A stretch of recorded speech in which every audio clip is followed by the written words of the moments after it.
remember, prayerfully remember the ways that He has provided for us in adversity. It's good for us. It's good spiritually for us to reflect back on times and seasons in our life where we had very little, where we were financially stressed. You think back maybe when you were first married, think back when you had a couple kids at home, and think back on those times. Remember them, and remember how God provided for you. Remember with thanksgiving in your heart for the way that God provided for your daily bread, for the way that He provided for all your needs during that time.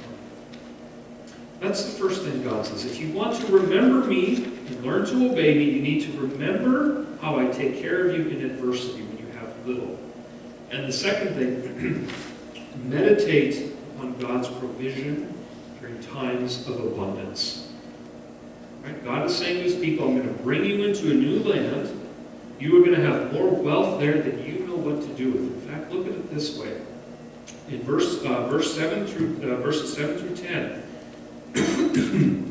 all you're reading there is a list of all the ways that the land itself will be prosperous.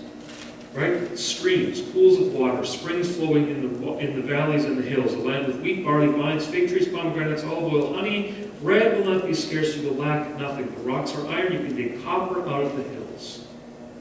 I read that quickly, go back through and look at it again, but the point is, God is saying the land itself is prosperous. It's a wealthy land. There will be an abundance for you. And then jump ahead a couple verses to verse 12.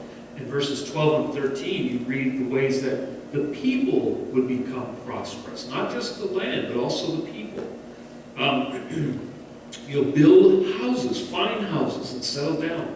Your herds and your flocks will grow large, and your silver and your gold will increase. Excuse me. The people would become materially prosperous. God is saying you will have abundance. But there's something that is very dangerous that goes along with prosperity. There's something spiritually dangerous that happens to us, or that can happen to us if we aren't careful when we are prosperous. What is it? Well, actually, two things that are related. But look in verse 14. Your heart will become proud, and you will forget the Lord your God. Right? The first thing that happens, your heart becomes proud. You begin to push God out of the picture. You begin to forget what God has done for us. You begin to look at all that you have, and you fail to acknowledge that God has given you these things. You fail to acknowledge that it's God who provides your home for you, your shelter, your car, your health, your strength, everything. You fail to acknowledge that it's God. And when you push God to the side, then what happens? We'll go down to verse 17.